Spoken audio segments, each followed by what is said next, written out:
মুঘল সম্রাট হুমায়ুন ১৫৫৬ সালে যেভাবে সিঁড়ি থেকে পড়ে মৃত্যু হয়। হুমায়ুনের সম্বন্ধে একটা কাহিনী প্রচলিত আছে যে একবার তিনি ভীষণ অসুস্থ হয়ে পড়েছিলেন, তার অবস্থা ক্রমশ খারাপ হচ্ছিল।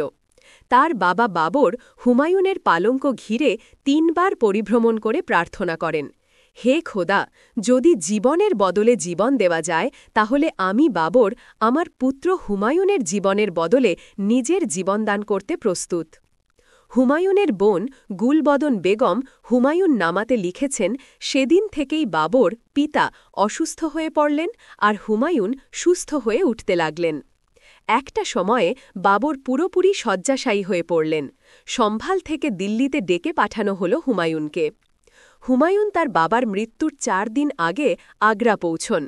বাবর তার সব সেনাপতিকে এক জায়গায় ডেকে স্পষ্ট করে বলে দিয়েছিলেন যে হুমায়ুনই হবেন তার উত্তরাধিকারী।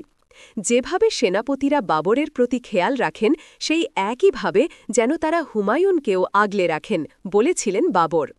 আবার হুমায়ুনকেও শিক্ষা দিয়েছিলেন যে তিনি যেন প্রজাদের আর নিজের ভাইদের দিকে খেয়াল রাখেন আর তাদের প্রতি দয়াপরবশ হয়ে শাসনকাজ পরিচালনা করেন।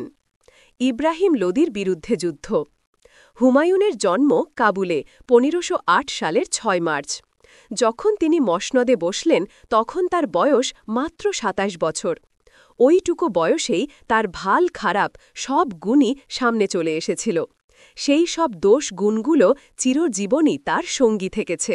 এর ফলে কখনো তিনি সফল হয়েছেন, আবার কখনো ডুবে গেছেন গভীর হতাশায়। মাত্র ১২ বছর বয়সে হুমায়ুনকে একটা প্রদেশের দায়িত্ব দিয়ে দেন আর ১৭ বছর বয়সে যখন ভারত অভিযান শুরু করলেন বাবর, তাতেও বাবার সঙ্গে কাঁধে কাঁধ মিলিয়ে লড়াই করেছিলেন হুমায়ুন। বাবর তার আত্মজীবনী বাবর নামাতে লিখেছেন, আমি হিসার ফিরুজার গভর্নরের নেতৃত্বে হুমায়ুনকে পাঠিয়েছিলাম ইব্রাহিম লোদির সামনের সারির সৈনিকদের মোকাবিলা করতে। সে যখন লোদির সৈনিকদের পরাস্ত করতে সক্ষম হল, তাকে উপহার হিসাবে হিসার ফিরুজা জায়গিরটাই দিয়ে দিয়েছিলাম। পানিপথের যুদ্ধ জয়ের পর তাকে আমি পাঠাই আগ্রার দখল নিতে। গোয়ালিয়রের রাজার তরফ থেকে তাকে একটা বড় হীরা উপহার হিসাবে দেওয়া হয়েছিল। ওই হীরে এতই দামি ছিল যে সেই অর্থ দিয়ে গোটা পৃথিবীর সব মানুষকে ২.৫ দিন খাওয়ানো যেত। আমি যখন আগ্রা পৌঁছাই, আমার ছেলে সেই হীরেটা আমাকে নজরানা হিসাবে দেয়, কিন্তু আমি সেটা তাকেই ফিরিয়ে দিই, লিখেছেন বাবর। কম ইচ্ছাশক্তি। বাবরের মৃত্যুর সময়ে মুঘল সাম্রাজ্য এতটাই নড়বড়ে হয়ে পড়েছিল যে ৩ দিন ধরে তার মৃত্যুর খবর বাইরের কাউকে জানানোই হয়নি। হুমায়ুন শাসনভার নেন ১৫৩০ সালের ৩০শে ডিসেম্বর। ইতিহাসবিদ এস.এম. বার্কে তার বই আকবর দ্য গ্রেটেস্ট মুঘল এ লিখেছেন, ঘোড়া ছোটানো বা তীরন্দাজ হিসাবে হুমায়ুন পারদর্শী ছিলেন ঠিকই, কিন্তু যুদ্ধ জয়কে আরও মজবুত করার ব্যাপারে তার ইচ্ছাশক্তির অভাব ছিল। নেতৃত্ব দেওয়ার প্রতিভারও খামতি ছিল তার মধ্যে। এই জন্যই খুব কাছের মানুষরাও হুমায়ুনকে ছেড়ে দূরে সরে গেছেন নানা সময়ে, অথচ সেই সময়গুলোতেই হুমায়ুনের তাদের খুব প্রয়োজন ছিল। আবার সামনে কোনো বাধা এলে ভয় না পেয়ে তা অতিক্রম করার ক্ষমতাও ছিল হুমায়ুনের। সম্রাট হিসাবে তার প্রথম যুদ্ধ অভিযান ছিল ১৫৩১ সালে। জৌনপুরের কাছে মাহমুদ লোদিকে সেই যুদ্ধে পরাস্ত করেন হুমায়ুন। আর শের শাহের ক্রমবর্ধমান শক্তির মোকাবিলা করার জন্য হুমায়ুনকে পূর্ব দিকে অভিযান চালাতে হয় ১৫৩৪ সালে। কিন্তু বাহাদুর শাহের বিপদ থেকে নিজের মসনদ রক্ষা করার জন্য মাঝপথেই তাকে ফিরে আসতে হয়।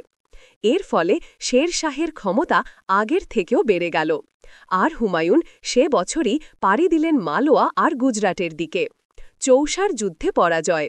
তবে হুমায়ুন শের শাহের মুখোমুখি হন আরও কয়েক বছর পরে ১৫৩৭ সালে। সে বছরের মার্চ মাসে শের শাহকে কবজায় আনার জন্য হুমায়ুন পূর্ব ভারতের দিকে রওনা হন। বাংলার রাজধানী গৌড় দখলও করে ফেলেন হুমায়ুন।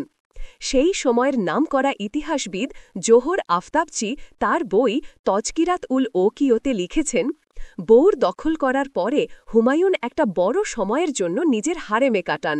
সেই সময়ে তিনি একেবারে বাইরে বেরোতেন না। এই সুযোগে শের শাহ বেনারস আর জৌনপুর দখল করে ফেলেন। এরপরে হুমায়ুন যখন রাজধানীর দিকে ফিরতে শুরু করেন মাঝপথেই তাকে আটকিয়ে দেন শের শাহ। তিনি আরও লিখেছেন, ১৫৩৯ সালের ৭ই জুন চৌসার যুদ্ধে পরাজিত হন হুমায়ুন। ওই লড়াইতে তিনি নিজে যুদ্ধে নেমেছিলেন, তার হাতে একটা তীর বিঁধে গিয়েছিল। তিনি আদেশ দিয়েছিলেন অন্য সৈনিকদের এগিয়ে যেতে, কিন্তু একজনও সেই নির্দেশ পালন করেনি। নিজের প্রাণ বাঁচাতে হুমায়ুনকে লড়াইয়ের ময়দান থেকে পালিয়ে যেতে হয়েছিল। গঙ্গা পেরোনোর সময় প্রবল স্রোতে তার ঘোড়া ভেসে যায়। সেই সময়ে একজন তার প্রাণ বাঁচায়। পরে সেই ব্যক্তিকে আধা দিনের জন্য নিজের সিংহাসনে বসিয়ে ঋণ চুকিয়েছিলেন হুমায়ুন। কনৌজের যুদ্ধেও হারতে হয় হুমায়ুনকে। পরের বছর চৌসার যুদ্ধে পরাজয়ের বদলা নিতে রওনা হন হুমায়ুন, কিন্তু সেই সময়ে তার ঘনিষ্ঠ কয়েকজন সেনাপতি তাকে ছেড়ে যায়, যার ফলে কনৌজের যুদ্ধে আবারও শের শাহের কাছে পরাজিত হন হুমায়ুন। জোহর আফতাবচি লিখছেন, আফগান সৈনিকরা হুমায়ুনের চোখের সামনেই তার তোপখানা লুট করছিল। হুমায়ুনের নজরে পড়ে এক বুড়ো হাতি, যেটা এক সময় তার বাবার কাছে ছিল। ওই হাতিতে চেপেই তিনি পালানোর চেষ্টা করেন, কিন্তু একটা সময়ে তার মনে হয় যে মাহুত যেন যুদ্ধক্ষেত্র থেকে দূরে নিয়ে যাবার বদলে শত্রু শিবিরের দিকেই তাকে নিয়ে যাচ্ছে। হাওদায় লুকিয়ে থাকা এক হিজড়া হুমায়ুনকে পরামর্শ দেয় তিনি যেন তরবারি দিয়ে ওই মাহুতের মাথাটা কেটে দেন। ওদিকে আবার হুমায়ুন নিজে হাতি চালাতে পারেন না, তাই মাহুত ছাড়া তিনি তো এগোতেই পারবেন না। তখন ওই হিজড়া বলে যে সে কিছুটা হাতি চালাতে পারে, সে হুমায়ুনকে নিরাপদ জায়গায় নিয়ে যাবে। হুমায়ুন এই কথা শুনে মাহুতের মাথা কেটে ফেলেন। আকবরনামা গ্রন্থে আবুল ফজলও এই ঘটনার কথা উল্লেখ করেছেন, কিন্তু তার বর্ণনায় হাতির পিঠে থাকা কোনো হিজড়াও ছিল সেটা আবুল ফজলের লেখাই নেই। আবার হায়দর মির্জা দৌলত তার বইতে লিখেছেন, সেদিন হুমায়ুনের সঙ্গে ১৭,০০০ সৈনিক লড়াই করেছিল, কিন্তু যখন তিনি পালিয়ে যাচ্ছেন তখন একেবারে একা।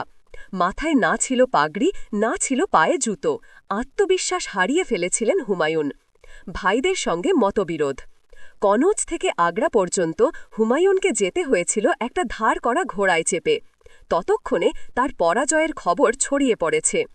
জোহর আফতাবচি লিখছেন, আগ্রা আর কনৌজের মাঝামাঝি ভানগাঁও নামের একটা গ্রামের প্রায় ১,৩০০ মানুষ হুমায়ুনকে আটকিয়ে দেয়।